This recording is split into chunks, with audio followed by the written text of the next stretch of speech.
autoridades del órgano judicial que nos honran con su presencia.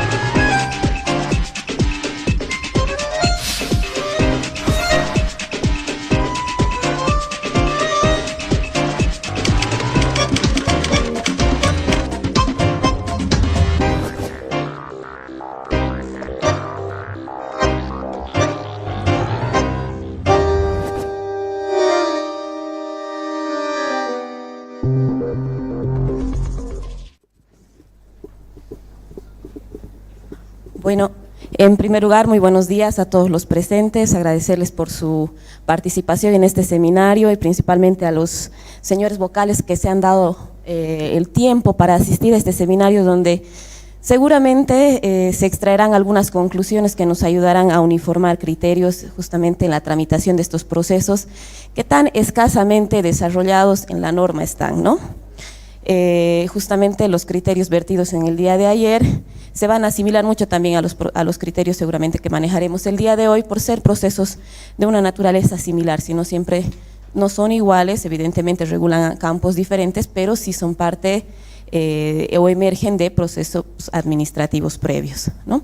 Entonces, una vez que hemos definido el día de ayer en qué instancia o en qué casos se lleva a cabo un proceso contencioso, estableciendo que estos emergen precisamente en la ejecución de los contratos, donde si bien intervienen un ente estatal o la administración pública a través de cualquiera de sus organismos públicos y un particular, evidenciamos que el relacionamiento de las partes en esa situación es justamente como partes contratantes.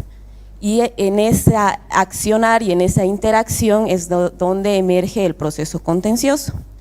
En este caso, hoy vamos a desarrollar el proceso contencioso administrativo, que si bien regula también, en cierto modo, una forma de relacionamiento que tiene el particular con el Estado, no lo hace de la misma forma que lo hace a partir de un proceso de contratación estatal, sino que en este caso el Estado interviene como un ente administrador, como un ente que hace uso de su facultad de imperio, de mandato, de su poder de control, fiscalización o de decisión sobre ciertas situaciones que se encuentran reguladas para los sujetos particulares y decide y define ciertos derechos o establece ciertas obligaciones en mérito a las actitudes o a la interacción que tiene con el particular. Entonces, yo voy a partir de un pequeño preámbulo antes de iniciar directamente con lo que es la tramitación del proceso contencioso administrativo ya en la vía jurisdiccional, partiendo de lo que es el proceso previo, de dónde nace, de dónde viene el proceso contencioso administrativo. Para su emergencia, el proceso contencioso administrativo necesariamente debe existir una fase previa en sede administrativa. Debe desarrollarse un procedimiento administrativo donde precisamente este ente público de la administración pública, utilizando esa facultad de imperio, ese mandato, esa facultad de administración que tiene sobre los particulares en determinados casos y en determinadas áreas, realice o emita un acto administrativo de carácter particular seguramente para ese sujeto, donde se definan un determinado derecho, se reconozca un determinado derecho, se establezca una determinada obligación o se defina una situación jurídica. Asimismo pueden hacer también a partir de una petición, por ejemplo, ¿no es cierto?, que va a resolver una situación o un requerimiento del particular. Entonces, necesariamente en este procedimiento previo vemos la intervención de dos partes o de dos sujetos, que son el Estado, que ya hemos dicho que puede actuar a través de cualquiera de sus organismos públicos, principalmente del Poder Ejecutivo, ¿cierto? Porque las facultades jurisdiccionales y legislativas están regladas de otra manera y interactúan con el particular de otra manera. En la actualidad, muchos de estos casos que llegan a ser procesos contenciosos administrativos emergen de las facultades que se les han asignado a las diferentes autoridades ante superintendencias del órgano ejecutivo, que van regulando diferentes áreas de las actividades de diferentes sujetos particulares. Por ejemplo, tenemos la ASFI, que regula la cuestión de los bancos, tenemos La autoridad del juego, que regula también a todas aquellas actividades o negocios relativas con juegos de azar, lotería y etcétera. Tenemos a las administraciones tributarias, que regularán también a quienes son contribuyentes u operadores de comercio exterior, ¿no? Y así. Entonces van ejerciendo una facultad de administración sobre los particulares. No hay una relación de igualdad ahí. Entonces nos vemos en una situación en la que el Estado está actuando con todo su poder y todo su mecanismo para verificar una cierta situación del particular. Y ahí precisamente, tal como vemos en la figura, vemos una situación de asimetría. Entonces, cuando entramos a hablar desde esta perspectiva del derecho administrativo, no podemos señalar que dentro del procedimiento administrativo previo las partes se encuentren en igualdad de condiciones. Y es por eso que el derecho administrativo tiene una característica particular, y a diferencia del derecho civil o del derecho penal, en el cual prima la igualdad de partes y priman ciertas situaciones que buscan precisamente regular esta situación, en el derecho administrativo se presume la garantía a favor de la presunción de inocencia igual a favor del particular. Entonces es un derecho protector, es un derecho garantista. El procedimiento administrativo en sí es un conjunto de formalidades que buscan garantizar que los derechos del particular no sean vulnerados en todo el transcurso del procedimiento administrativo, precisamente porque el Estado cuenta con todo un andamiaje, con toda una serie de personas, mecanismos legales y situaciones materiales incluso, a las que probablemente el administrado no tiene acceso. Entonces estamos hablando, por ejemplo, en el caso del Servicio de Impuestos Nacionales, que cuenta con fiscalizadores, que cuenta con técnicos abogados, que cuenta con los recursos para trasladarse interprovincial o internacionalmente incluso, que cuenta con los mecanismos técnicos y reglamentarios, además que conoce su propia normativa y que reglamenta ciertas situaciones, contra un particular que tiene que estar sometido a todas estas situaciones y que evidentemente se encuentra en una situación de desigualdad, ¿cierto? Entonces, a fin de nivelar esta asimetría, se encuentra también el derecho administrativo y el procedimiento administrativo como un conjunto de formalidades y reglas que la administración pública se encuentra obligado a seguir. No puede escoger si las va a seguir o no, porque justamente estas reglas del procedimiento administrativo vienen a constituirse una garantía jurídica para el administrado de que la administración pública no va a hacer uso excesivo o abusivo de la fuerza o el poder de administración que tiene, ¿no? Entonces, acá, para que quede claro, interviene lo que es la administración pública y el sujeto particular, que puede ser una persona natural y también puede ser una persona jurídica. Empero, aparte de esta relación, siempre podemos conocer, o bueno, a partir de estos procesos que estamos analizando, vemos la relación de la administración pública con el particular. Pero pueden darse casos en el que el Estado funja como administrador y el Estado también funja como particular administrado. Por ejemplo, en el caso de materia tributaria, el Servicio de Impuestos Nacionales le puede realizar una fiscalización a la alcaldía o a la gobernación. Entonces, si bien en estas situaciones no existe tal vez una oposición de interés público y privado por sí misma, debemos entender quién está en la situación de Estado administrador y quién está en la situación de Estado administrado o de particular administrado, ¿no es cierto? ¿Quién está ejerciendo su poder de mandato, de regulación, de control, de fiscalización y quién está siendo sujeto de ese poder o sometido a ese poder?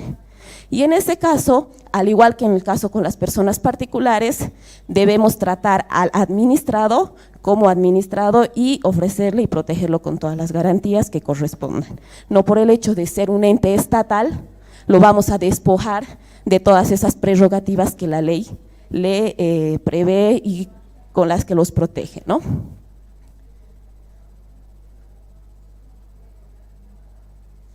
Ahora, este procedimiento en sede administrativa no es un procedimiento que esté arbitrariamente establecido por el Estado. Hay una ley, es la ley marco para estos procedimientos administrativos que se van a desarrollar, justamente en sede administrativa ante estas autoridades están regulados por la ley 2341. Y esta ley es una ley muy avanzada para el 2003, cuando se dictó, porque ya preveía principios que se han ido adaptando incluso a nuestra Constitución Política del Estado y actualmente al derecho civil.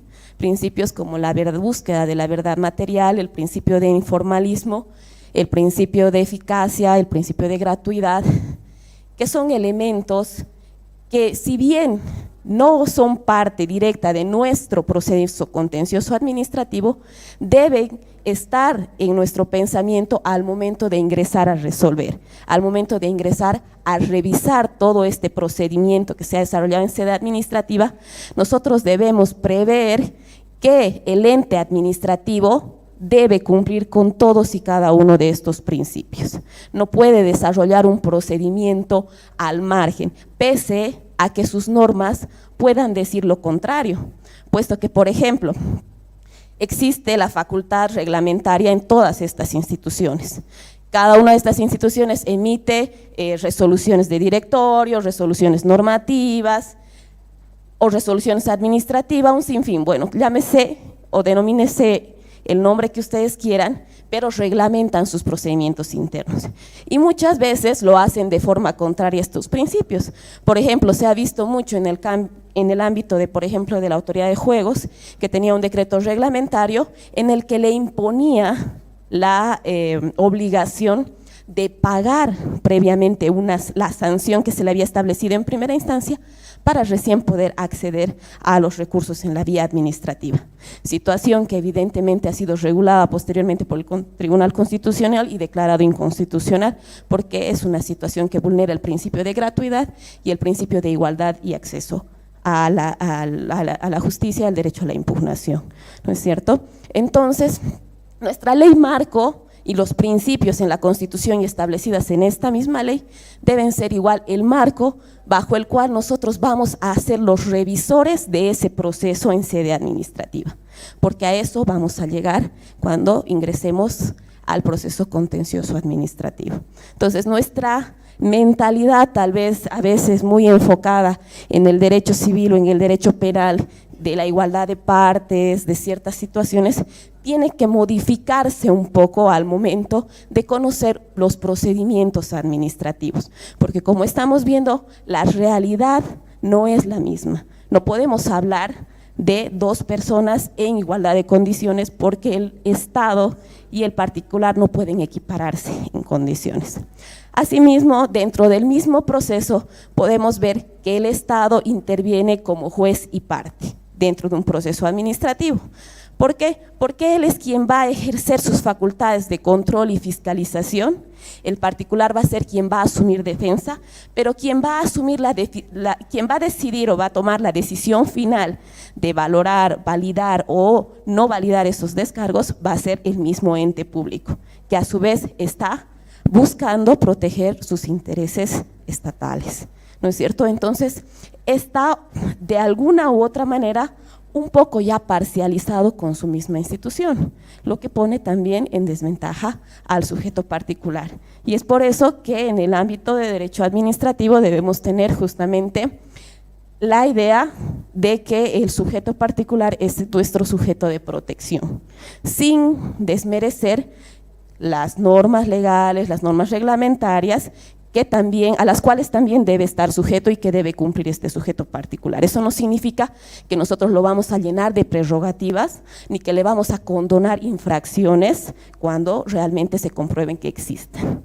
Pero debemos velar porque todo el procedimiento administrativo se desarrolle justamente en resguardo del debido proceso, ¿no? Que se le hayan permitido realizar y asumir las acciones necesarias para poder asumir una defensa plena y demostrar también la invalidez de los cargos que se le imputan, seguramente, ¿no? Debiendo tomar en cuenta además que en estos casos los sujetos particulares no se encuentran en la necesidad u obligación de asumir una defensa técnica. El procedimiento administrativo no prevé, como en los procedimientos jurisdiccionales, la necesidad de contratar un abogado. el sujeto particular tiene que tener la posibilidad de asumir defensa, apersonarse ante la administración pública, presentar sus descargos, recibir el asesoramiento necesario sin la necesidad de que se dé la intervención o la defensa de un abogado. Entonces, ¿por qué? Porque precisamente muchas veces no se encuentran en condiciones de contratarlo, ¿no es cierto? Lo cual también representa una desventaja, porque la mayoría de estas instituciones tienen un departamento de unidad legal o una asesoría legal que obviamente conoce muy bien las normas y muchas veces orienta de forma equivocada al particular y lo induce incluso a incurrir en errores, ¿cierto? Situaciones que, bueno, hemos visto en distintos casos y seguramente a ustedes también, colegas, les ha tocado conocer. Entonces, donde se va a basar el proceso contencioso administrativo, sobre lo que va a recaer el proceso contencioso administrativo, es sobre este acto administrativo. El acto administrativo definido en el artículo 27 de la ley 2341, con las siguientes características.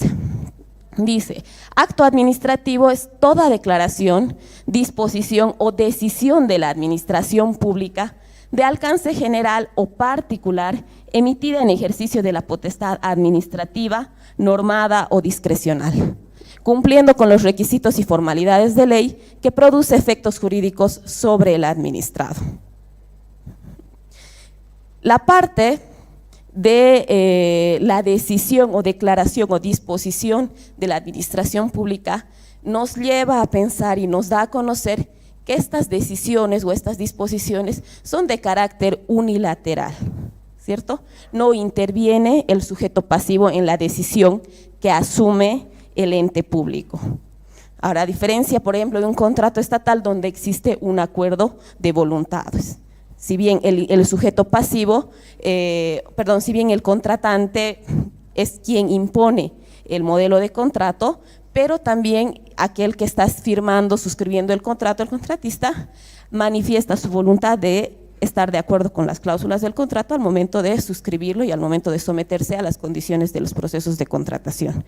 En este caso, las decisiones o disposiciones que asume la administración pública no son consultadas con el sujeto pasivo. Si bien son valoradas las acciones que realiza el sujeto pasivo o el particular dentro del proceso, quien va a asumir la decisión de forma unilateral es la administración pública, justamente desde su potestad de administración, de imperio, de mandato o de control y fiscalización que tiene sobre estos sujetos.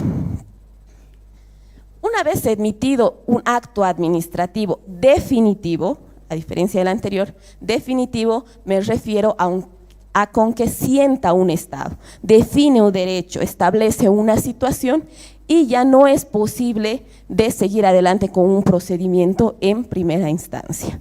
Entonces, se arriba a esta resolución generalmente después de haber iniciado un procedimiento, por ejemplo, de verificación, un procedimiento sancionador, donde inicialmente, si bien se emite un acto administrativo en el que se le comunica al sujeto pasivo que presente determinada documentación, que va a ser sujeto a determinada fiscalización o a determinado control, que se presume la comisión de una determinada infracción, y después de una etapa de descargos que está regulada con días más y días menos en las normas reglamentarias de cada una de estas entidades del Poder Ejecutivo, se emite una resolución definitiva en la que ya se define la situación jurídica del administrado. Se lo sanciona, se lo exonera, se establece responsabilidad, se le niega la petición o se le acepta parcialmente, etcétera, ¿cierto? Ante esta resolución o acto administrativo definitivo, lamentablemente nuestro sistema normativo boliviano no prevé otro recurso más que en la vía administrativa.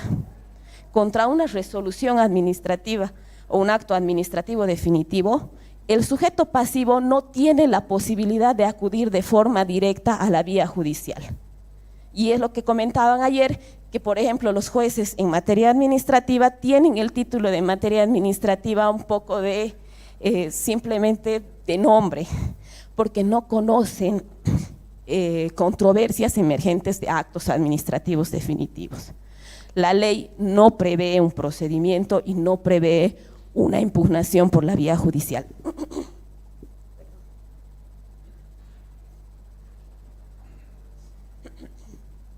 Los únicos recursos que prevé la ley 2341 son los recursos de revocatoria y el recurso jerárquico. El recurso de revocatoria, por lo general, interpuesto ante la misma entidad que ha emitido el acto administrativo definitivo.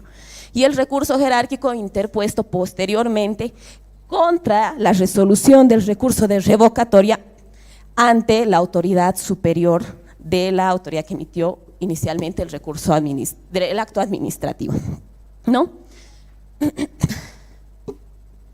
Ninguno de estos recursos tiene carácter jurisdiccional, los resuelven instancias administrativas, instancias que por lo general son parte de la misma estructura del órgano que dictó el acto o resolución administrativa definitiva.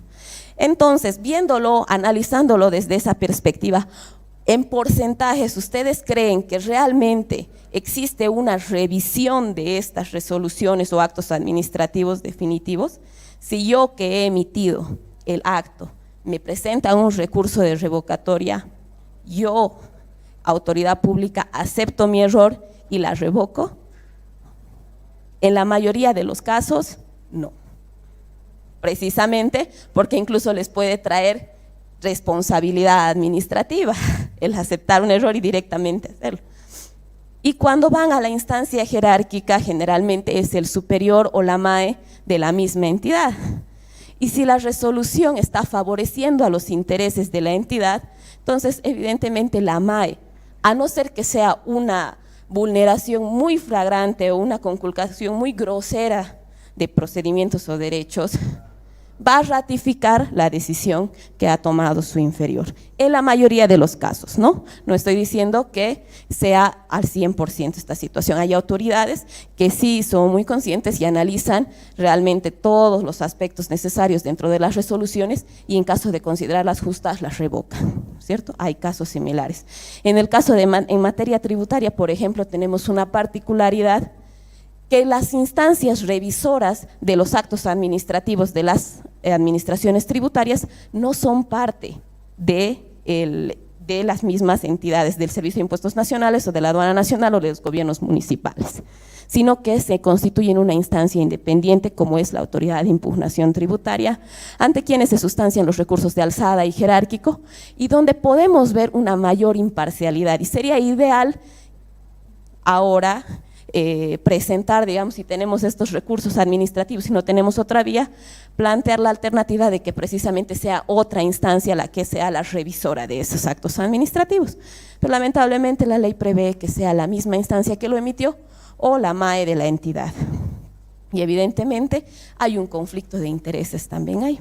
Y a quien van a favorecer por lo general es al Estado. Y precisamente porque existe esta situación, el legislador en el antiguo Código de Procedimiento Civil ha establecido la existencia del procedimiento o del proceso contencioso administrativo, precisamente para que estos sujetos pasivos o particulares que han sido afectados por las decisiones en sede administrativa y su situación no ha sido resuelta favorablemente ni en el recurso de revocatoria ni en el recurso jerárquico, puedan acudir a una vía jurisdiccional donde ya no ingresen en esa desigualdad de condiciones en las que se encuentran en la sede administrativa, sino que puedan apersonarse ante un ente imparcial en igualdad de condiciones con el ente administrativo, ya que el órgano jurisdiccional o el órgano judicial no es parte ni va a ser dependiente de ninguna unidad del órgano ejecutivo. Y el juez, como juez, podrá decidir sin presión alguna y sin ningún conflicto cuál es la justicia que se debe aplicar al caso concreto.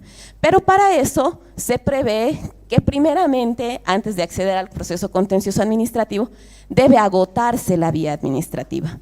Por lo general hemos hablado que contra esos actos administrativos definitivos de la administración pública, de cualquier ente de la administración pública, se pueden interponer el recurso de revocatoria y el recurso jerárquico. Pero existen casos sui generis, casos en los que puede ser que no exista dentro de la reglamentación interna de la institución el establecimiento de un recurso jerárquico, o puede ser que no pueda darse porque no existe autoridad ante quien sustanciarlo.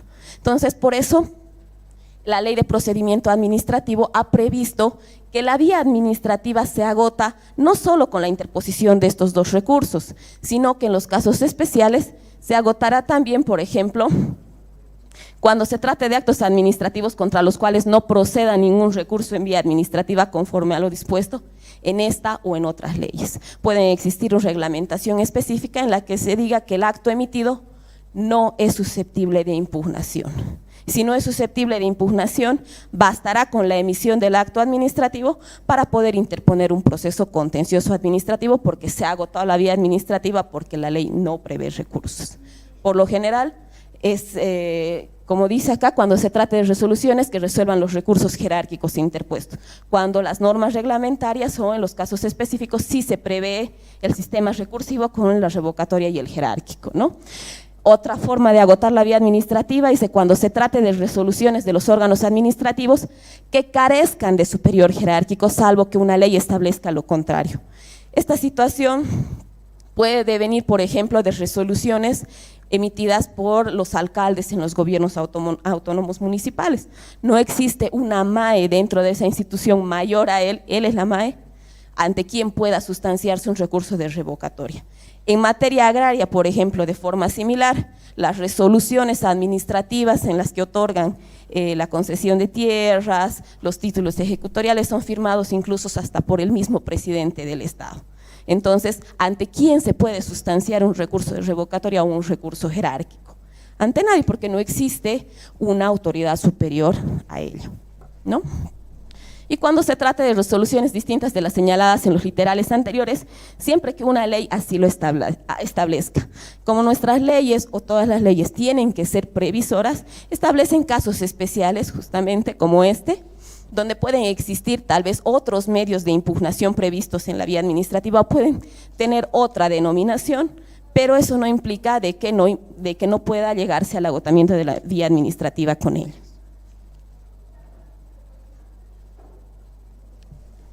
Entonces, más o menos este es nuestro esquema para llegar al proceso contencioso administrativo. Tenemos que la autoridad o el ente público que está ejerciendo su poder de administración, su poder de imperio sobre los particulares, emite en primera instancia un acto administrativo definitivo. Contra ese acto administrativo definitivo se interpone o se puede interponer por lo general un recurso de revocatoria que da lugar a una resolución del recurso de revocatoria. Y vamos a ir viendo que en estas fases también vamos a ir limitando posteriormente el accionar del contencioso administrativo, porque ocurre algo similar que con la apelación y la casación posteriormente en materia jurisdiccional, que si en el recurso de revocatoria hay ciertos aspectos del acto administrativo definitivo que yo no impugno, automáticamente en el recurso jerárquico ya no podré impugnarlos, mucho menos en el proceso contencioso administrativo.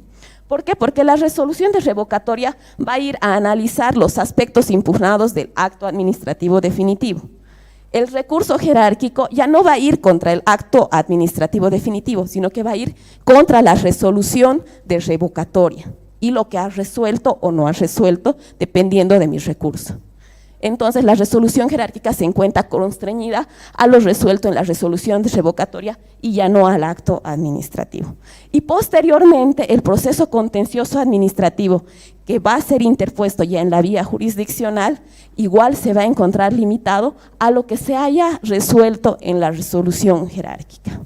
Entonces, si yo como parte no he planteado una buena impugnación del acto administrativo definitivo, no he tocado puntos que quería tocar y pretendo introducirlos posteriormente, ya no se puede.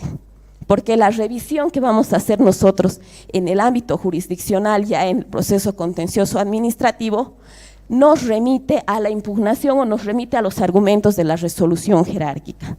Y si en la resolución jerárquica no han sido tratados esos aspectos con los que yo no estoy de acuerdo, el tribunal no puede ingresar a analizarlos porque no existe objeto sobre el cual recaiga nuestro control de legalidad. Nosotros o el tribunal que conoce el proceso contencioso administrativo, ya sea de vocales o de magistrados, realiza un control de legalidad. Y como ya hemos visto, de acuerdo a las normas del 775, del 778 al 780, el día de ayer, a diferencia del proceso contencioso puro, el proceso contencioso administrativo es un proceso de puro derecho. Entonces, donde ya no se van a dilucidar aspectos de hecho o aspectos probatorios. Pese a que les comentaré que el Tribunal Constitucional ha sacado algunas sentencias constitucionales en las que nos ha dicho que como el proceso contencioso administrativo es una demanda nueva, tendríamos la facultad de realizar una revisión exhaustiva incluso de todo el proceso y de no limitarnos a ciertas situaciones como en la instancia de casación. Nosotros no nos limitamos a hacer una instancia de casación, no exigimos que los requisitos establecidos en el 274, por ejemplo, para admitir un proceso o una demanda contenciosa, pero sí nos encontramos limitados a ver las cuestiones de derecho y ya no ingresar a la cuestión de hecho, precisamente porque el legislador ha previsto esto, porque es ya una instancia extraordinaria que si la iniciamos de cero nuevamente, puede dilatar demasiado el proceso. O sea, imagínense ya desde la emisión o desde el proceso administrativo hasta la emisión del acto administrativo definitivo, muchas veces pasa más de 1 año o 2 años. Hasta la resolución de revocatoria son otros 6 meses, hasta la resolución del jerárquico son otros 6 meses.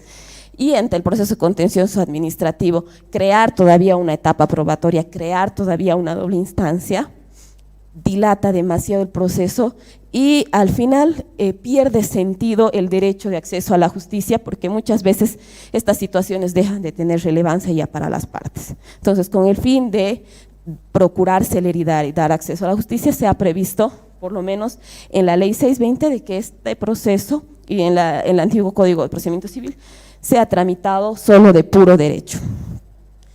Como les comentaba hace unos momentos, el proceso contencioso administrativo se encuentra regulado en los artículos 778 hasta el 780 del Código de Procedimiento Civil, los cuales se encuentran en vigencia de forma ultraactiva justamente a partir de una disposición transitoria establecida en la Ley 439. Como nos comentaba ayer el doctor Horacio, estos artículos, pues bueno, son ínfimos, son 3 artículos y no pueden regir todas las etapas de un procedimiento. Empero, a partir de las guías rectoras que nos dan estos artículos, se ha desarrollado precisamente la circular 01/2019, donde se ha establecido qué aspectos están regulados por el Código de Procedimiento Civil y qué aspectos por el Código Procesal Civil, ¿no? Y cuál es la estructura, además, de los procesos contenciosos y contenciosos administrativos. Como podemos ver en el artículo 778 y 779, ya nos van dando pautas de ciertos requisitos para la fase de admisibilidad del proceso o demanda contenciosa administrativa, que creo que es una de las fases, si no la más importante, pero es una fase donde se presentan una gran cantidad de conflictos y que hay que ir resolviendo y se han ido resolviendo a partir de interpretaciones que ha hecho el Tribunal Supremo de Justicia, que han hecho los tribunales en los vocales y a partir de los requisitos que establecen esta misma norma. Por ejemplo, el 778 establece que el proceso contencioso administrativo procederá en los casos en que hubiera oposición entre el interés público y el interés privado. Entonces ya nos está regulando de que este proceso es un proceso netamente inserto en el campo del derecho administrativo, donde interviene la participación del Estado a través de sus diferentes órganos y los particulares ya hemos visto en qué forma de relacionamiento, ¿no? Y cuando la persona que creyere lesionado o perjudicado su derecho hubiere ocurrido previamente ante el Poder Ejecutivo reclamando expresamente el acto administrativo y agotando ante este poder todos los recursos de revisión, modificación o revocatoria de la resolución que le hubiera afectado. Entonces, esta parte de este artículo se refiere al agotamiento de la vía administrativa. Sí o sí debe estar demostrado de que se han interpuesto todos los recursos posibles en la vía administrativa para que pueda aperturarse la jurisdicción del proceso contencioso administrativo. Para la demanda, nos señala que la demanda se interpondrán con todos los requisitos establecidos por el artículo 327. Se indicará concretamente el decreto o resolución que se impugnare. Aquí ya nos van definiendo algunos requisitos que los tribunales, y nosotros, tanto de magistrados como de vocales, deben verificar al momento de admitir una demanda. Los requisitos del 327, que son conocidos por todos, y indicar concretamente cuál es la resolución jerárquica o la resolución administrativa que se está impugnando. Si no, será evidentemente sujeto a observación. El plazo para interponer la demanda, establecido en el 780, establece 90 días y lo establece como plazo fatal.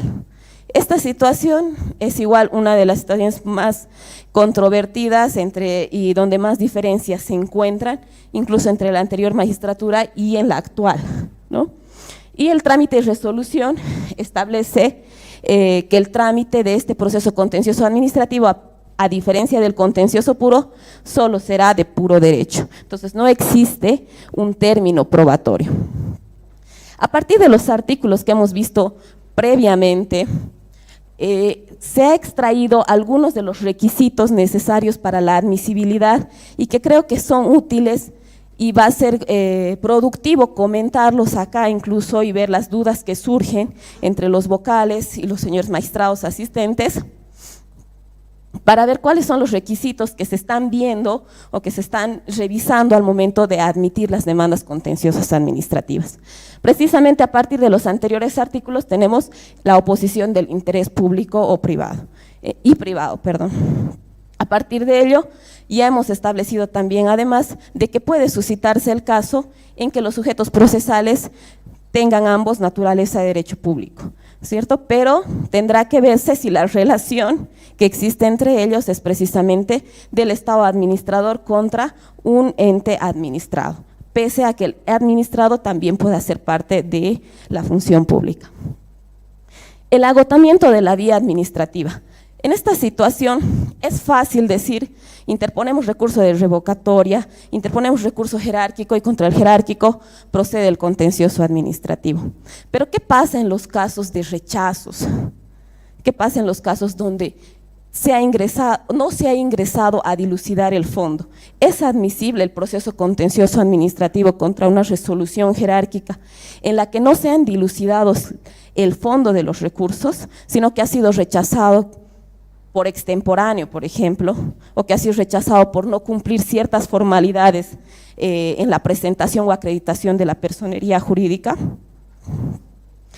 Me imagino que son situaciones que vamos a comentar después. Desde mi óptica y desde mi experiencia personal, les puedo comentar que sí se han admitido procesos contenciosos administrativos en las salas del Tribunal Supremo de Justicia, cuando, por ejemplo, han existido rechazos de los recursos jerárquicos por ciertos aspectos formales. Empero, al ser una resolución que no está ingresando a analizar el fondo, igual en el procedimiento de contencioso administrativo, se ha limitado a analizar la causal de rechazo. Nada más, ¿no es cierto? Desde esa óptica del análisis de la norma que ha sido invocada para justificar el rechazo del recurso. Pero, como les digo, pueden surgir o pueden establecerse otros criterios u otras situaciones que hayan visto seguramente en los tribunales departamentales de justicia o en las mismas salas del Tribunal Supremo, ¿cierto? El plazo de 90 días, el cómputo, no sé cómo lo estarán efectuando en los tribunales departamentales de justicia. Hay una controversia, incluso no había el año pasado con algunos asistentes, donde se manejan diferentes criterios, porque a partir del principio de favorabilidad se pretende dar una mayor viabilidad al sujeto pasivo o al particular, que es el que en la mayoría de los casos interpone este tipo de recursos, para que pueda acceder a esta situación. Sin embargo, de manera general se ha asumido el criterio de aplicar en cierto modo las reglas del Código de Procedimiento Civil, iniciando el cómputo al día hábil siguiente de la notificación con la resolución jerárquica. Pero si este día, la finalización del plazo cae en un día inhábil, anteriormente se tenía el criterio de ampliar el plazo hasta el día siguiente hábil, hasta todo el día del siguiente hábil. Sin embargo, hoy en día ya se encuentra en funcionamiento el buzón judicial, aunque en algunos distritos no, ¿es cierto? En los distritos en los que estaría funcionando el buzón judicial, sería pertinente que, teniendo esa opción, el sujeto pasivo, pese a que la finalización de su plazo recaiga en un día inhábil, pueda acudir a este servicio y no excusarse así de no presentar su demanda contenciosa, si existe esa posibilidad. Y en los distritos en los que no existe todavía el buzón judicial, entonces debemos asumir un criterio de favorabilidad, ¿no? Y entender que si está en un día inhábil y ahora no se puede presentar tampoco ni con notario ni con nada en las casas de los secretarios, de acuerdo al nuevo Código Procesal Civil, debe entenderse que el plazo se va a recorrer un día siguiente hasta el día siguiente hábil, ¿no? ¿Durante qué tiempo? Durante todo el día.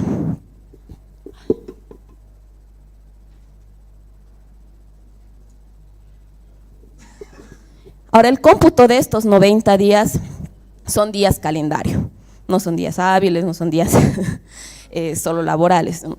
90 días hábiles. Lo que sí ha definido, hay una cierta situación que sí ha definido también el tribunal, es el caso del plazo de la distancia. En muchos casos, las administraciones públicas se han hecho vencer con este plazo y al momento de interponer sus demandas contenciosas administrativas han alegado el plazo de la distancia. Y es muy probable que les suceda también a ustedes lo mismo, porque en derecho administrativo también se prevé el plazo de la distancia de municipio a municipio, ¿cierto? En estos casos, el Tribunal Supremo ya ha marcado una línea, y creo que se ha mantenido hasta la fecha, en la que ha señalado que el plazo de los 90 días no es un plazo intraprocesal para poder ser susceptible a una ampliación por el término de la distancia. Es un plazo extraprocesal, es decir, antes de iniciarse el proceso. Entonces no corresponde aplicar ese tipo o ningún tipo de prórrogas, a no ser a la que nos referíamos acerca del acaecimiento de la finalización del plazo en día inhábil. Los requisitos del artículo 327 del Código de Procedimiento Civil. En esta situación, pese a que pueda parecer uno de los requisitos, digamos, más elementales que se tiene en cualquier demanda, lamentablemente, hasta en el Tribunal Supremo hemos incurrido muchas veces en errores. ¿Por qué? Porque si bien el Código de Procedimiento Civil nos habla de los fundamentos de hechos y el derecho, al ser un proceso en el cual nos encontramos revisando una resolución previa, el demandante se encuentra en la obligación no solo de enunciar hechos y derecho, sino que de vincularlos a la resolución que está siendo impugnada. ¿Para qué? Para determinar qué agravios le está ocasionando. O sea, el sujeto pasivo en su demanda me puede hablar de todo el proceso administrativo, me puede invocar todas las normas administrativas, pero yo me voy a basar en lo que ha sido dilucidado y resuelto en el recurso jerárquico. Entonces me tiene que hacer una expresión de agravios que le ocasiona el recurso jerárquico, no todo el procedimiento administrativo, porque todo el procedimiento administrativo puede haber un montón de defectos, pero si no han sido reclamados y resueltos por las instancias administrativas, nos vemos impedidos a ingresar, porque este proceso se interpone contra la resolución jerárquica, ¿cierto? Entonces debe hacer una exposición de agravios que le ocasiona la resolución jerárquica. Debe vincular los hechos y el derecho con lo dilucidado y resuelto en la resolución jerárquica. Y no así simplemente exponerlos y decirnos estos son los derechos vulnerados, estas son las situaciones, porque no vamos a poder ingresar a analizar ni a realizar nuestro control de legalidad. Si lo hace así, no vamos a poder ingresar a analizar todo el proceso desde el principio si es que no han sido impugnados en los elementos que trae a colación precisamente en la demanda contenciosa administrativa. Y a veces por dejar de lado muchas veces ciertas situaciones de lectura un poco más intensa, al momento de resolver nos encontramos con que no existe materia sobre la cual podamos declarar probadas o improbadas las pretensiones del demandante. Y eso nos trae un conflicto mayor, porque en ese caso tendríamos, lo correcto sería anular obrados hasta la admisibilidad, lo cual a su vez les puede traer muchos conflictos específicamente a nosotros, ¿no? Como tribunal, y a los vocales como componentes del tribunal también. Siguiendo con algunas situaciones de la admisibilidad, un requisito que no está establecido en la ley, pero que se ha ido estableciendo a partir de la jurisprudencia que ha emanado del mismo Tribunal Supremo de Justicia, es el señalamiento del tercero interesado. De acuerdo a la estructura que hemos visto, existe un ente que ha sido el que ha conocido en primera instancia y que se ha manifestado, que ha emitido el acto administrativo definitivo, que está siendo después impugnado hasta la instancia jerárquica. Entonces, no solo vemos la interacción de dos sujetos en todo este proceso de impugnación, sino que el ente que ha emitido el acto administrativo, si bien ha conocido el revocatorio, ya no va a conocer el jerárquico. Entonces, el jerárquico va a ser resuelto por la MAE o por otra entidad establecida por ley. Nosotros vamos a dirigir nuestra demanda contra la resolución de recurso jerárquico y la autoridad que ha dictado el recurso jerárquico. Yo como particular voy a hacer eso. Pero ¿qué pasa con la autoridad que inicialmente emitió el acto administrativo definitivo? Él debe intervenir en el proceso en su condición de tercero interesado. ¿Por qué? Porque la decisión de la resolución jerárquica puede modificarse en el proceso contencioso administrativo y este tercero interesado puede verse afectado con esa resolución. Entonces, necesariamente, al momento de interponer una demanda contenciosa administrativa, debemos solicitar que nos señalen quién es el tercero interesado. Si es el particular el que está interponiendo la demanda contenciosa administrativa, nos indicará a la autoridad que ha emitido el acto administrativo inicial o la resolución administrativa definitiva. Y si es el ente público el que está interponiendo la resolución jerárquica, indicará el particular que ha sido afectado con la resolución inicialmente. ¿No es cierto? Además, que deben señalar su domicilio y su dirección a efectos de notificación. ¿Por qué? Porque se ha establecido como requisito imprescindible dentro de la tramitación la notificación del tercero interesado. Ha ocurrido casos en el que incluso ya después del sorteo y estando en etapa de resolución se han anulado obrados porque se ha verificado que el tercero interesado no ha sido notificado. Entonces, muy a pesar de que pueda o no pueda participar o actuar dentro del proceso, eso ya es una decisión voluntaria, debe ser notificado para tener conocimiento y en caso de que así lo desee pueda asumir defensa dentro de este proceso contencioso administrativo. La prueba.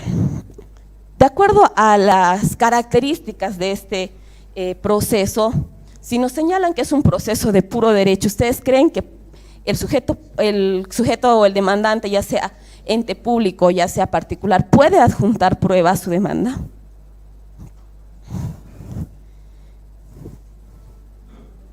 ¿Pueden adjuntar prueba con la demanda contenciosa administrativa? ¿Es un requisito? Claro, la resolución jerárquica como acto impugnado, eso sí, pero otra prueba puede ser introducida.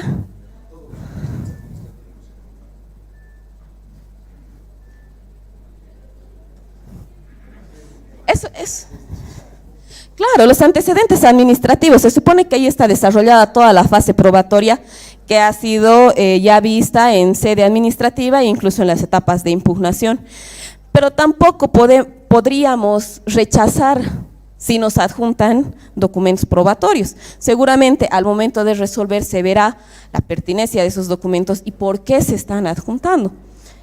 Como en el auto de admisión y no existe una apertura de término probatorio, no podríamos, digamos, ingresar en el decreto de admisión o en la fase de admisibilidad a valorar si debió o no presentar la prueba, creo desde una opinión personal, ¿no es cierto? Me imagino que al momento de la sentencia se verá por qué ha adjuntado esa prueba, me imagino que también se verá si es prueba de reciente obtención, si es una prueba realmente decisoria dentro del procedimiento administrativo, ¿no? Pero por lo general no se da. ¿Por qué? Porque la fase probatoria ya ha sido desarrollada ampliamente en sede administrativa e incluso en fase de impugnación con los recursos administrativos.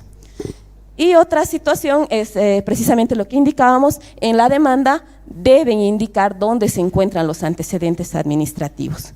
es lo ideal. Evidentemente el sujeto pasivo en particular que muchas veces desconoce, ¿no? Pero por lo general quien tiene los antecedentes administrativos y a quien le vamos a solicitar que los remita es la entidad demandada, y ello nos dirá que nos los remitirá en su momento de contestar, o caso contrario indicará dónde se encuentran a efecto de que nosotros nos podamos dirigir. Pero el recabar, el solicitar la remisión de esos antecedentes administrativos es de vital importancia para la resolución de nuestro proceso, porque nuestro proceso precisamente se va a basar en eso, en lo que ha pasado en la instancia previa administrativa, ¿no?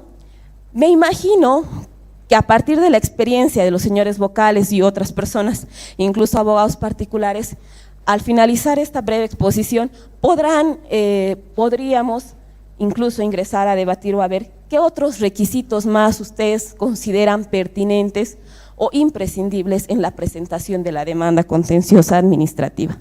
Esto simplemente a bosquejo, no es una situación restrictiva la que se indica, sino simplemente la opinión o bueno, algunas características que hemos podido resaltar en el transcurso de estos años y hemos podido conocer, ¿no? La contestación. Una vez que se admite el recurso, se saca el decreto de admisión y se ordena la citación al demandado, se ordena también la citación al tercero interesado. El único que contesta, en realidad, es el demandado, ¿no? Muchas veces el tercero interesado se apersona diciendo contesto demanda contenciosa administrativa, pero no, es un apersonamiento, es una interacción, pero no va a contestar. El que va a contestar es el ente administrativo que ha dictado la resolución jerárquica. ¿Quién puede contestar? Como hemos dicho, autoridad administrativa que emitió el recurso jerárquico. En su contestación, ¿puede plantear excepciones? Sí, puede hacerlo, está en todo el derecho y van a ser resueltas, como explicaba el doctor Horacio ayer, en caso de haber sido planteado como excepciones previas, serán resueltas como previas, y en caso de ser planteadas como excepciones perentorias, serán resueltas en la sentencia, ¿no? En este caso, a diferencia del contencioso puro, no existe la reconvención, porque ¿cuál es la materia que se está dilucidando? ¿Cuál es la base o sobre qué va a recaer el control de legalidad o el objeto del proceso? Sobre la resolución administrativa jerárquica emitida por la instancia jerárquica. Entonces, ¿qué puede reconvenir la autoridad que dictó la misma resolución? No puede impugnar su propia resolución, impugnar su propio razonamiento o solicitar una interpretación diferente de su propio razonamiento. Entonces, no existe reconvención en este proceso, simplemente es la contestación. Con la contestación se sigue o se da curso a los restantes actuados que hacen al proceso de puro derecho, ¿no? Al proceso ordinario de puro derecho, que son la réplica y la dúplica. En caso de que no existiera contestación, ya no hay necesidad de correr traslado para las réplicas, ¿no es cierto? Porque la réplica va a los argumentos de la contestación. Entonces, como es un proceso de puro derecho, directamente emitimos el decreto de autos para sentencia.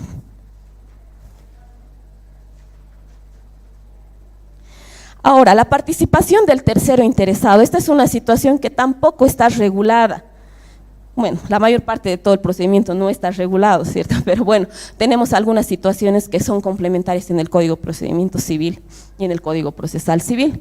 Pero en el caso del tercero interesado, a partir de las actuaciones que ha hecho el Tribunal Supremo, de ciertas modulaciones y criterios que han emitido en sus diferentes autos, podemos señalar que se ha establecido que la notificación al tercero interesado es imprescindible dentro del proceso contencioso administrativo. Por ejemplo, estábamos viendo el caso anterior, en el caso de la contestación, y me olvidé ahí exceptuar que si se contesta o no se contesta la demanda, pero todavía no se ha notificado al tercero interesado, todavía no se puede decretar autos, porque debemos cumplir con este presupuesto procesal primeramente para recién poder dar continuidad al proceso. Hay muchos procesos ahorita en el Tribunal Supremo, imagino que también en los tribunales departamentales, que solo están esperando la notificación del tercero interesado. Pero es una situación necesaria. ¿Por qué? Porque si no lo notificamos y la resolución resulta desfavorable, o aunque resulte favorable a él, puede haberse realizado una interpretación tal vez que no considere apropiada, además, nos pueden plantear un amparo y fácilmente el proceso se va a retrotraer y vamos a tener que volver a dictar una sentencia, viéndonos obligados a la notificación, porque va a decir no he podido asumir defensa, ¿no es cierto? Estamos coartando un derecho a la defensa, y más bien precautelando el derecho a la defensa y el libre proceso, es imprescindible, o el tribunal asenta la línea que es imprescindible la notificación al tercero interesado. Ahora, la intervención del tercero interesado ya no es imprescindible, es voluntaria. Con que nosotros, como autoridad jurisdiccional, le notifiquemos y le hagamos conocer que se está desarrollando un proceso contencioso administrativo que puede modificar lo resuelto en la resolución jerárquica, hemos cumplido con darle la oportunidad de participar activamente del proceso. Pero eso no lo obliga a él a participar dentro del proceso, sino que su intervención es voluntaria. Si quiere, puede apersonarse, pero si no lo hace, tampoco es causal para paralización del proceso o solicitarle o combinarle a que se apersone, ¿no?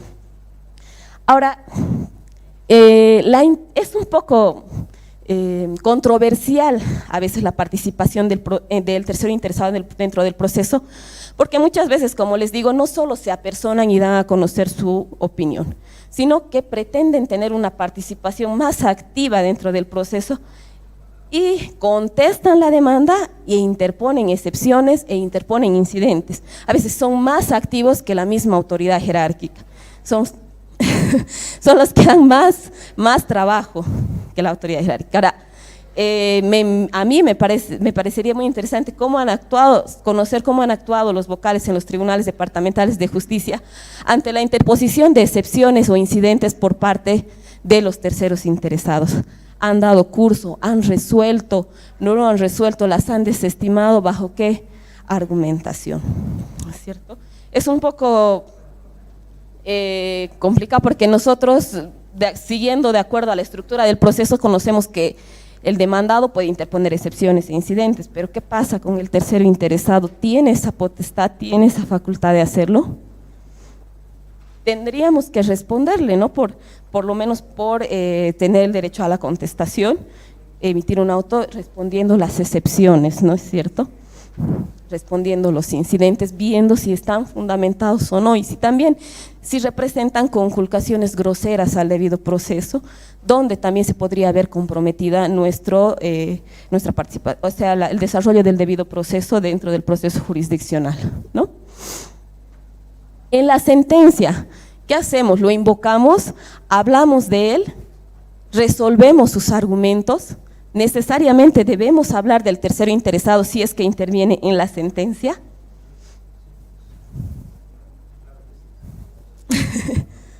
No. En lo particular, mi opinión personal, creo que si bien el tercer interesado tiene la facultad de intervenir en el proceso a efecto de asumir defensa, no es tan necesaria la consideración de sus argumentos de forma expresa en la sentencia, porque lo que vamos a resolver van a ser las pretensiones de la demanda, ¿no es cierto? Entonces, sus argumentos muy probablemente nos puedan ayudar incluso a ver cómo vamos a resolver el recurso, porque nos van a dar seguramente argumentos legales o fácticos también de por qué lo afecta o no lo afecta la resolución, pero no podríamos ingresar a resolver pretensiones del tercero interesado, porque no es el demandante. Y si no estaba de acuerdo con la resolución jerárquica, en su momento debió interponer su propia demanda contenciosa administrativa. Entonces, podemos dilucidar algunos argumentos a forma de argumentativa, podemos resumir los argumentos, incluirlos dentro de la sentencia a efectos de que se vea que han sido considerados, que han sido leídos, no ha sido un memorial que solo ha sido adjuntado al expediente, pero ya al momento de querer ingresar, de que él pretenda ingresar pretensiones o demandas o situaciones, pretenda que se resuelvan ciertas situaciones que él no ha reclamado oportunamente, obviamente no, porque estamos resolviendo la demanda contenciosa administrativa interpuesta por el demandante y no por el tercero interesado. Perdón, doctor.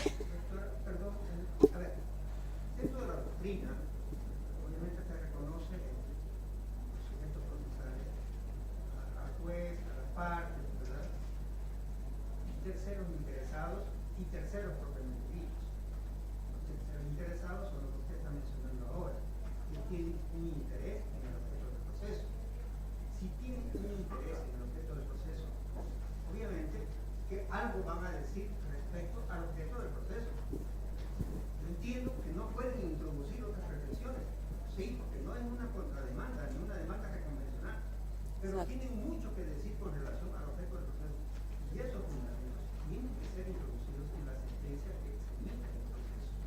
No estamos hablando de que vamos a resolver una pretensión del tercer interesado, porque no puede introducir otra pretensión. No es la pretensión que está.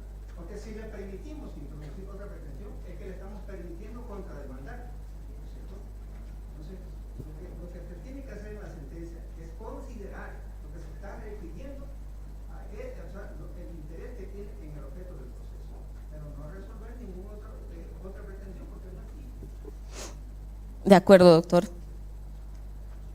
Totalmente de acuerdo con su opinión. Creo que eso es un poco de lo que estábamos hablando y estábamos diciendo, ¿no? Debemos considerar justamente a efectos de precautelar su derecho a la defensa. Me voy a permitir no cederle la palabra en este momento. Ya vamos a concluir un poquito con la exposición y vamos a iniciar con el debate, pero no queda mucho, queda más la sentencia, porque como les digo, como es un proceso de puro derecho, la tramitación tampoco es muy larga, no se sustancia el término probatorio. Y después de esto ingresamos a lo que son debates y a las dudas y a todo lo que podamos aclarar, ¿no? Finalmente, tenemos el actuado, la sentencia. Como nos regimos en el antiguo Código de Procedimiento Civil, tenemos 40 días a partir del sorteo para la emisión de la sentencia. Y acá el tribunal ha adoptado, digamos, una hermenéutica interesante para hacer la resolución, y es establecer la problemática o la identificación de agravios expuestos por el demandante en el proceso contencioso administrativo. En esta situación hemos visto, o por lo menos en lo particular, siempre hemos tratado de diferenciar los argumentos que hacen a la forma de los argumentos que van hacia el fondo. ¿Por qué? Porque si bien es una demanda, es una instancia, una primera instancia jurisdiccional, no podemos desconocer que estamos revisando un proceso anterior. O sea, puede ser que seamos la primera instancia jurisdiccional, pero debemos revisar todo el procedimiento que ha sido desarrollado en sede administrativa, y en ese procedimiento pueden haberse incurrido en errores de forma que puedan acarrear nulidades. Entonces, me parece que una buena técnica ha sido, dentro del tribunal, identificar la problemática que está planteando, porque muchas veces en la demanda no nos traen solo una pretensión o un problema, nos traen 4, 5, 2 o 3 o a veces 1. Y disgregar estas situaciones. Si son situaciones que atacan a la forma del proceso y que puedan provocar nulidades, de acuerdo a las normas del procedimiento administrativo, o son situaciones que atacan al fondo de la decisión y van a ser resueltas a través de una revocatoria, porque ya no van a tratar situaciones del proceso, sino que van a tratar la situación del fondo y seguramente la interpretación de normas adjetivas de las normas adjetivas que han sido aplicadas dentro del procedimiento, ¿no? Entonces, una vez que identificamos las formas y el fondo, resolvemos de forma individualizada. Primero, los aspectos de forma siempre. ¿Por qué? Porque pueden generar nulidades, y estas nulidades van a dejar sin efecto los actos administrativos previos y ya no vamos a poder ingresar a las situaciones de fondo, ¿no es cierto? Ha habido algunos casos, algunas discordancias con este criterio, porque me han manifestado algunos colegas que esta es una demanda, no es un recurso de casación. Y como es demanda, tenemos que resolver todas las pretensiones. Evidentemente puede ser que sea entendida así, pero si nosotros resolvemos estas pretensiones de forma paralela, podemos incurrir en incongruencias, porque vamos a entrar a resolver, si es que damos curso a los aspectos de forma, vamos a entrar a dilucidar situaciones que ya no existen, y situaciones que tal vez incluso puedan perjudicar a la resolución, o sea, y puedan hacerla incluso inejecutable, ¿cierto? Lamentablemente, evidentemente, no estamos ante un recurso de casación, no estamos exigiendo error de interpretación de la ley, error de derecho, pero sí estamos ante un proceso de puro derecho, y estamos ante un proceso que hace una revisión a todo un proceso desarrollado en sede administrativa, y eso no lo podemos desconocer.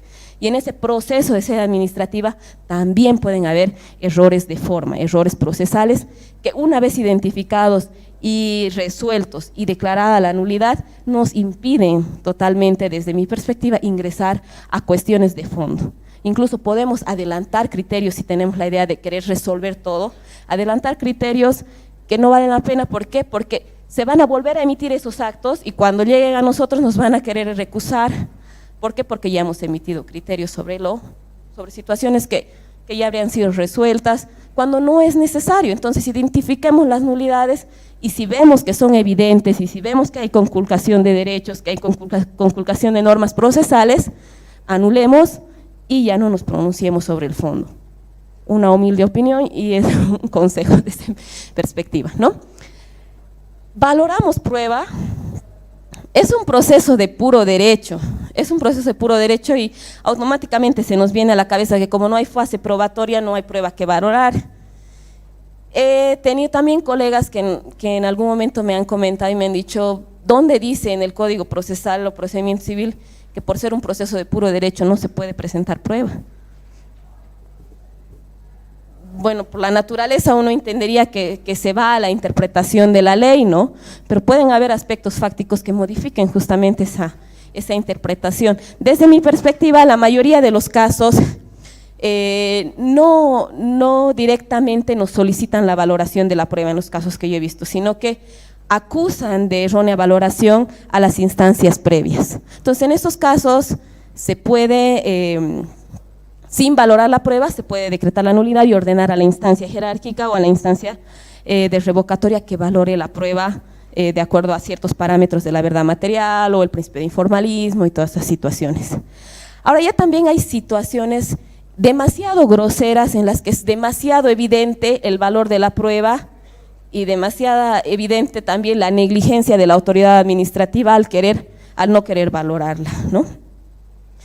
Y me parece que en los casos que son muy groseros, al igual que el Tribunal Constitucional en algún momento ha ingresado a regular situaciones que a veces no estaban dentro de su alcance, correspondería que nosotros sí ingresemos a hablar ciertas situaciones que sean muy evidentes y que realmente puedan sentar un Estado dentro del proceso, o sea, un Estado pueda incluso, digamos, cambiar totalmente el panorama del proceso, ¿no? Y ver que realmente la autoridad administrativa, pese a la posibilidad de hacerlo, no ha querido valorarlo. O sea, nos ha pasado en algunos casos, en esta gestión no lo he visto, en las anteriores gestiones sí, que las autoridades han preferido no valorar DUIs, no valorar declaraciones juradas, porque han sido presentadas en fotocopias simples, por ejemplo, cuando ellos tienen todos los medios informáticos para valorarla, ¿no? Para corroborar su veracidad y toda esta situación. Y en ese tipo de situaciones, por ejemplo, bajo el principio de verdad material, se han declarado probadas algunas demandas, ¿no? Pero son casos excepcionales. Esto de la valoración de la prueba a mí me parece también que es una situación muy subjetiva, que seguramente los vocales también enfrentan día a día, pero hay casos en los que realmente nos vemos obligados porque las conculcaciones y vulneraciones a derechos son muy groseras y a veces las nulidades acarrean más desventajas que ventajas para los administrados, porque es más dilación en el proceso, ¿no? Lo que realmente hacemos es el control de legalidad, pero el control de legalidad, como ya habíamos establecido, no lo vamos a hacer sobre todo el proceso, sino que nos vemos limitados justamente en cada fase, nos van limitando más, nos vemos limitados a ver o a ejercer el control de legalidad sobre aquello dilucidado y resuelto en la resolución jerárquica, ¿no? Sí ha sido también un buen recurso, sí ha sido una persona que ha tenido un asesoramiento bueno y ha interpuesto la revocatoria y el jerárquico de forma fundada, viendo aspectos del acto administrativo que han sido mal interpretados en la resolución jerárquica. Evidentemente en nuestra interpretación de lo resuelto en la resolución jerárquica va a afectar incluso a lo resuelto en el acto administrativo inicial, ¿cierto? Porque es una cadena. Pero lamentablemente sí nos vemos constringidos. ¿Y qué hacemos cuando nos presentan una nueva situación en fase del proceso contencioso administrativo? Lamentablemente desestimamos, porque indicando de que en su momento, al no haber sido impugnado, sea considerado un acto libre y consentido, ¿cierto? Entonces ya no podrían impugnar en el contencioso administrativo otras situaciones que no han sido revisadas en la fase recursiva en sede administrativa. La congruencia con la resolución jerárquica es precisamente esa situación, ¿no?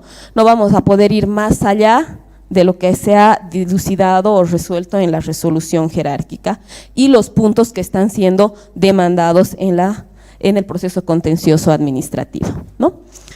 Finalmente, cuando declaramos improbada o improbada, muchas veces se nos va a los jueces, por eso lo pongo aquí, se nos va a los jueces establecer los efectos de esa resolución. No es solo declarar probada la demanda y listo, con costas o algo así, sino que como nuestra resolución va a repercutir en todo un proceso administrativo, debemos ver si tiene efectos anulatorios, si tiene efectos revocatorios, si se establece una nulidad, hasta qué actuado se establece una nulidad, no sé si tiene un efecto revocatorio parcial o total de la resolución jerárquica. Entonces todas esas situaciones hay que regularlas, todas las situaciones emergentes de la decisión que podamos asumir.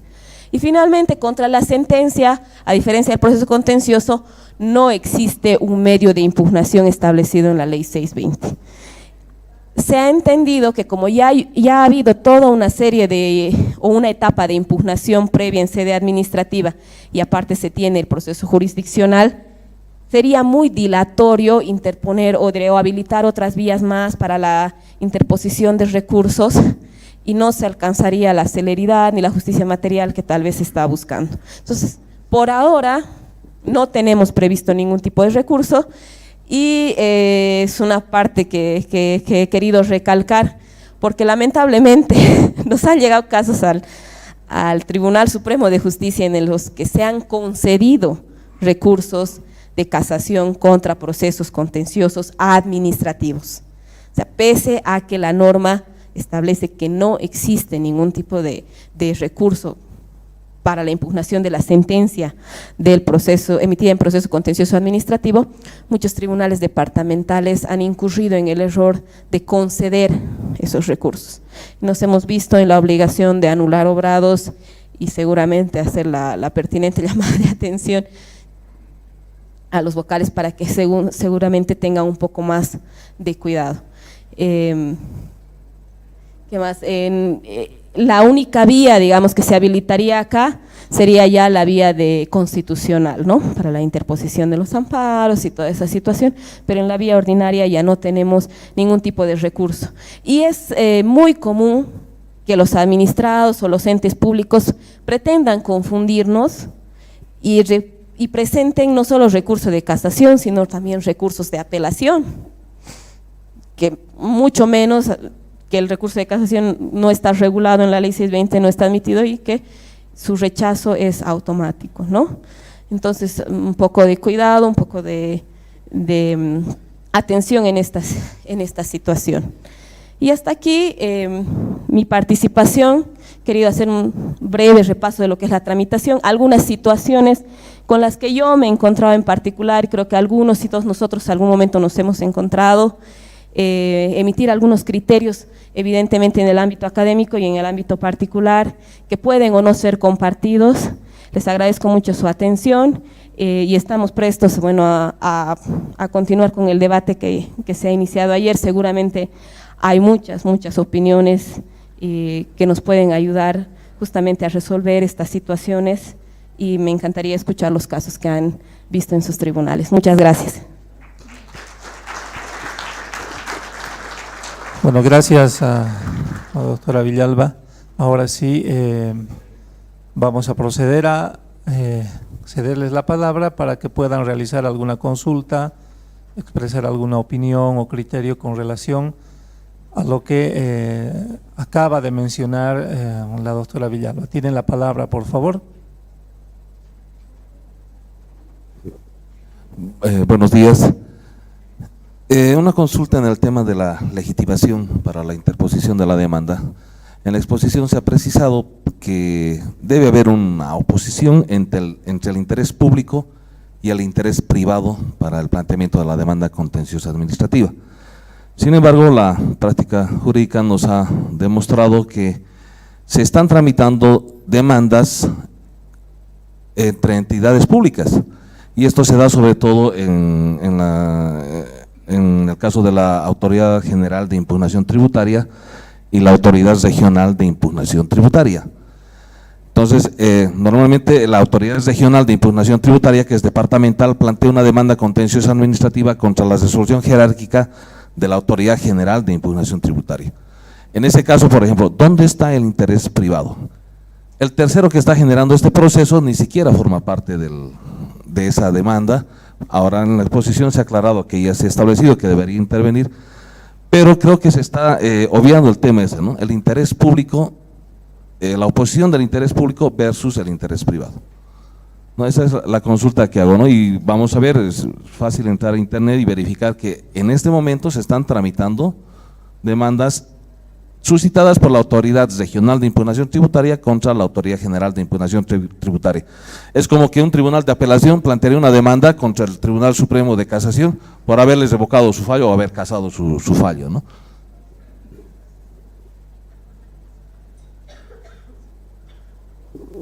Buenos días. Simplemente para complementar la intervención del doctor que me ha antecedido, en realidad lo que más yo he visto, bueno, en contraposición a lo que es el proceso contencioso administrativo, que es la oposición entre el interés particular y el Estado, en materia tributaria lo que sí se da, y se da bastante, es que, como la ley lo permite, que contra una resolución jerárquica de la Autoridad de Impugnación Tributaria puede también la Administración Tributaria presentar contencioso administrativo. No, pero la verdad es que nunca había visto de que la autoridad regional presente contra la resolución jerárquica de su propia general, digamos. Pero en materia tributaria, justamente como les decía, la ley inicialmente permitía que solamente el contribuyente pueda presentar contencioso administrativo, pero esta restricción ha sido declarada inconstitucional y también puede presentar la Administración Tributaria. Gracias, doctora.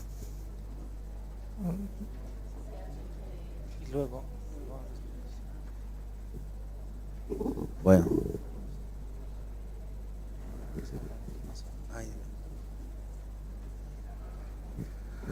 Muchas gracias. En realidad es muchísimo lo que se podría hablar sobre esto. Me ha encantado la exposición que hizo, estuvo muy interesante, pero nos promueve un análisis de la realidad que estamos viviendo en este momento, y obviamente hay una serie de dudas que surgen, y no sé si son ideas recientes de la Suprema o antes las aplicaban, por ejemplo, estas ideas del tercer interesado y de las excepciones. No sé si son recientes, porque me parecería que lo son.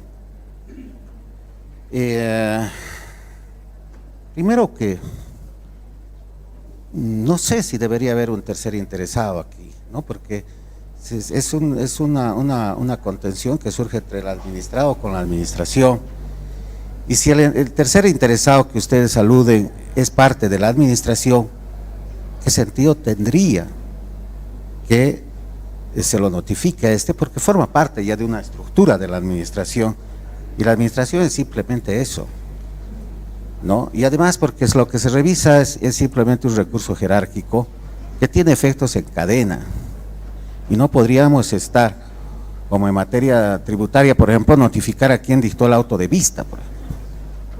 No, porque bastaría con que la resolución determinativa se le impugna. En cuanto a las excepciones, también me caben muchas dudas. ¿Cuál es el interés?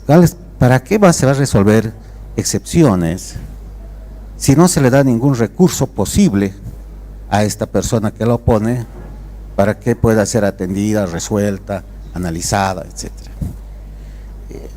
Luego, en el término de prueba, se dijo, por ejemplo, que no debería haber, porque es un ordinario de puro derecho, pero no nos olvidemos, por ejemplo, que lo contencioso administrativo existe en Bolivia, no solo el que nosotros conocemos es el que usted ha expuesto de manera excelente, que lo podríamos denominar común, es un proceso contencioso administrativo común, porque hay otros que son especializados, como el contencioso tributario, es un contencioso administrativo especializado en materia tributaria, o el coactivo fiscal, que es un proceso invertido evidentemente, pero donde hay un control, un contencioso administrativo especializado en control fiscal, por ejemplo, auditorías gubernamentales, etc. Y en esos procesos contenciosos administrativos especializados sí existe un término de prueba, sí se pueden oponer excepciones, pero en un ordinario de puro derecho me parece francamente todo un inconveniente. No le veo, incluso en esos contenciosos tributarios tampoco hay tercer interesado, no hay, ¿verdad? Porque es precisamente la administración la que está involucrada, hay un control de legalidad que se debe efectuar sobre todo el procedimiento administrativo, si lo hicieron bien, si lo hicieron mal, si aplicaron debida o indebidamente una u otra disposición. Luego quería añadir algo más que me parece importante cuando se refería a los principios que tienen relevancia en un contencioso administrativo. Me parecería que habría que añadir el principio de presunción de legalidad, porque si no hubiera este principio de presunción de legalidad de los actos y resoluciones de la administración pública, ¿por qué se tendría que acudir al contencioso administrativo? Precisamente porque esa resolución administrativa adquiere firmeza administrativa, se la presume legal hasta que no exista un control de legalidad que diga lo contrario, mientras tanto son válidos. Esas son algunas dudas que yo tengo, y para finalizar simplemente diré que el contencioso administrativo es muy importante, hay que darle la relevancia debida, porque al final se tratan del análisis de la eficacia o de la eficiencia y ineficiencia de los servicios públicos. Porque ¿por qué surge un contencioso administrativo? Cuando un administrador reclama un trámite que se hace ante el Ejecutivo, en la universidad o cualquier otro lugar y no es resuelto convenientemente. Gracias al contencioso administrativo, los servicios públicos pueden ser más eficientes. Es por eso que yo creo que es importante eso, pero me parece que de repente están complicándolo más allá de lo necesario, si se toma en cuenta lo que es un ordinario de puro derecho, con lo que es un proceso propiamente, porque sí yo creo que el contencioso administrativo debería ser un proceso, ¿verdad? Cosa que no lo es ahora. Por consiguiente, ahí es donde se deberían permitir las excepciones y todo lo que ustedes deseen, pero no en un ordinario de puro derecho. No me parece, no estoy de acuerdo, me parece todo un inconveniente. Gracias. Gracias, doctora. A ver, doctora Villalba, ¿respondemos en este momento o luego? Ya, para que salga la filmación. Dice que tengo que ponerme de pie y mirar a la cámara para que salga la filmación. Gracias. Bueno, yo comparto en gran parte la opinión que hace el colega que me ha antecedido en sentido del tercero interesado.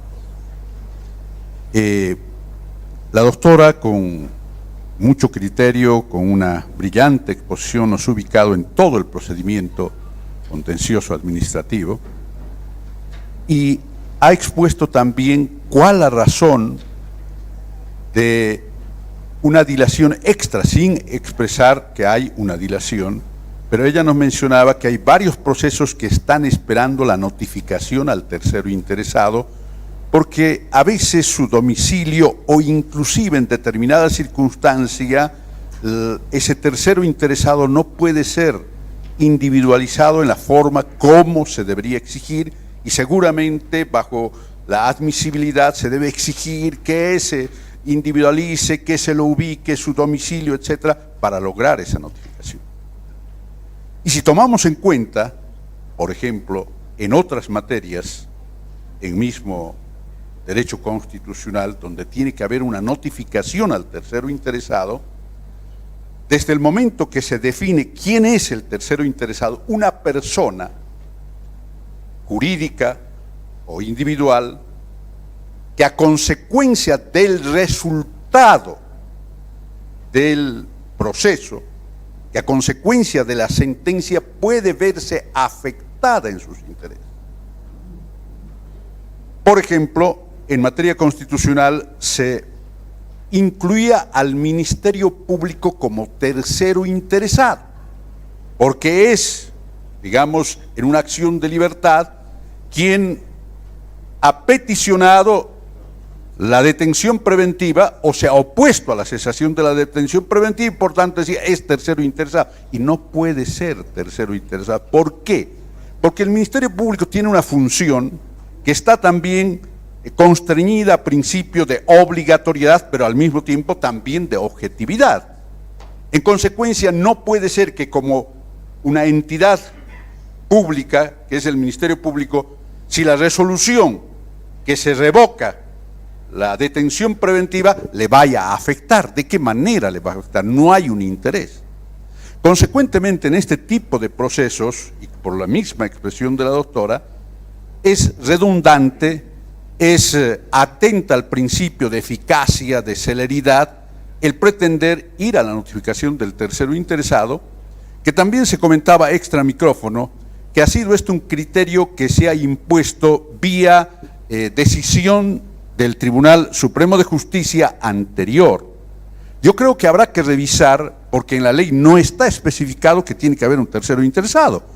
Por lo tanto, atendiendo los principios y tomando en cuenta que hay una necesidad de dinamismo, una dinámica que debe imprimirse desde la esfera jurisdiccional para beneficio de los justiciables, deberíamos evitar el seguir con el tercero interesado, porque es más, creo yo, una costumbre que una realidad necesaria. Nada más, muchas gracias.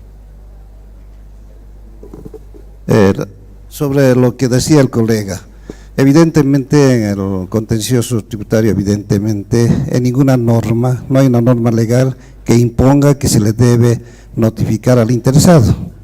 Entonces dilataría esa situación, porque si no solamente es para una notificación y no es para que pueda intervenir activamente en el proceso, entonces no sé cuál sería el objeto de el Tribunal Supremo tenga ese criterio. A lo que decía el doctor Moore, evidentemente en un amparo constitucional, la norma procesal constitucional es claro, se puede o no notificar, al interesado no es imprescindible notificarse. Dice la norma, si tiene interés se puede notificar, pero eso no va a una nulidad, digamos, de la acción de amparo constitucional. Pero en el caso presente, no hay una norma que diga que se debe notificar al tercer interesado. Es igual como estuvieran notificando, digamos, al Tribunal Supremo que ha dictado la resolución y a los vocales que han dictado el auto de vista, ¿no? Entonces, ¿qué objeto tendría esa notificación? Gracias. Bueno, en relación a este último tema, después me voy al tema del doctor Miranda, que se quedó en el aire. Yo les he traído a colación justamente esta situación del tercero interesado, porque es una situación, como han visto, bastante debatible, ¿no?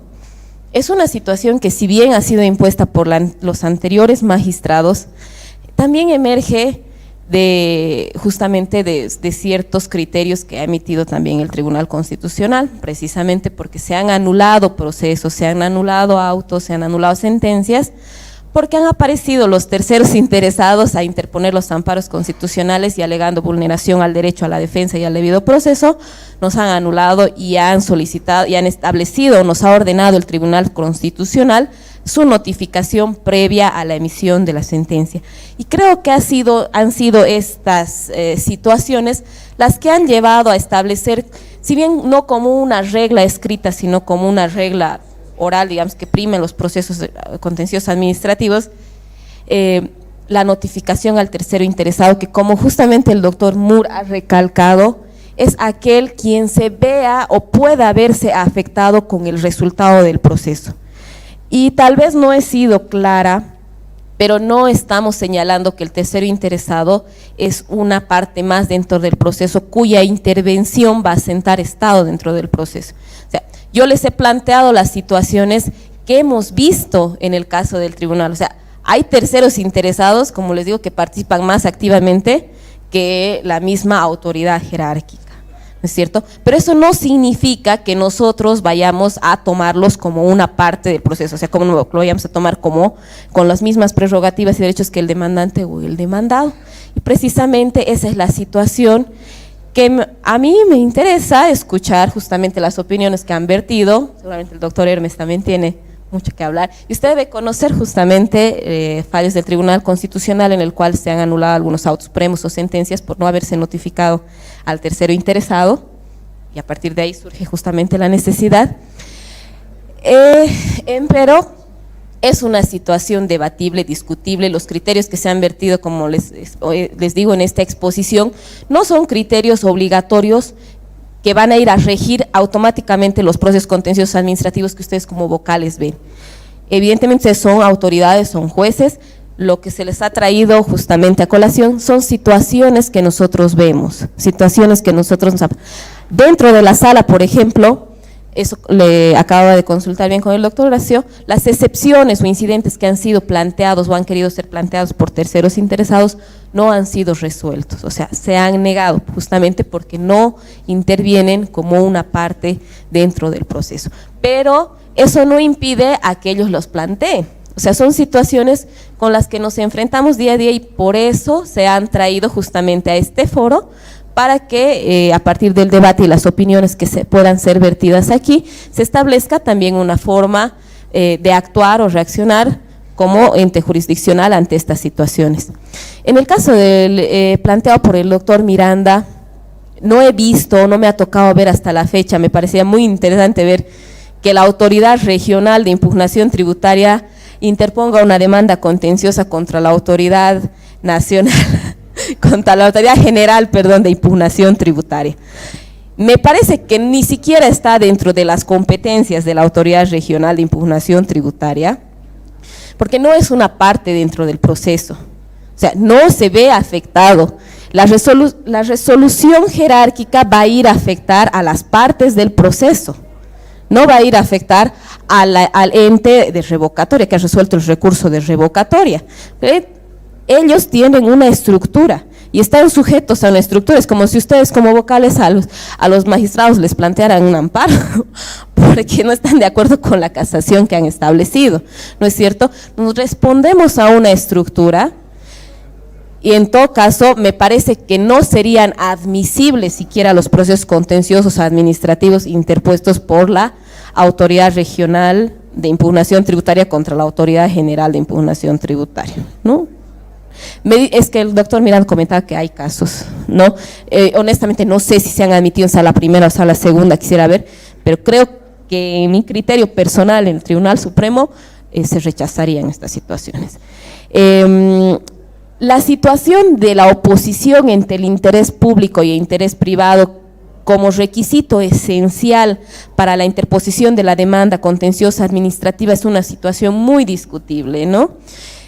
Tengo entendido que dentro de los proyectos, por ejemplo, para reformular o bueno, actualizar las leyes de procedimiento administrativo, se tenía previsto igual establecer como restricción que el proceso contencioso administrativo solo pueda ser interpuesto por el particular. Empero, hay un precedente que nos indica que tal vez no vaya a ser viable esta situación, que es el precedente que comentaba la doctora, precedente tributario. Porque la ley 2492 estableció precisamente en su texto original que la interposición del contencioso administrativo solo estaba regulada para el contribuyente, pero a partir de una sentencia constitucional se ha declarado inconstitucional esta norma y se ha habilitado la vía del contencioso administrativo también para las administraciones tributarias que se puedan ver afectadas por las resoluciones jerárquicas, justamente buscando y precautelando el principio de igualdad, de derechos de las partes dentro del proceso. Entonces, me parece que si hay un precedente de ese estilo, de este tipo, probablemente ocurriría lo mismo, digamos, si nosotros tratáramos de restringir el acceso al proceso contencioso administrativo de los entes públicos. Entonces, evidentemente no se cumple en 100% a cabalidad la necesaria existencia de una oposición entre el interés público y privado. De todas maneras, vemos que la resolución jerárquica o la resolución administrativa, ¿de dónde emerge? Emerge de un conflicto de intereses públicos y privados, ¿no es cierto? Si bien la interposición de la demanda puede ser realizada por un ente público contra la resolución jerárquica de un ente público, eso no inhibe o no desvirtúa los efectos que vayan a emerger de esta resolución, que necesariamente van a afectar a los privados, porque al final eso es lo que vamos a resolver. Se ratifique o se revoque la resolución jerárquica, va a tener sus efectos en el particular, ¿cierto? Bien, gracias, doctora. Quería proponerles lo siguiente, no sé si están de acuerdo, que tomemos un descanso de 10 a 15 minutos y luego retornamos y continuamos con el debate con la posición de algunas personas más. ¿Ya? Por favor, ¿les parece? Gracias.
Gracias.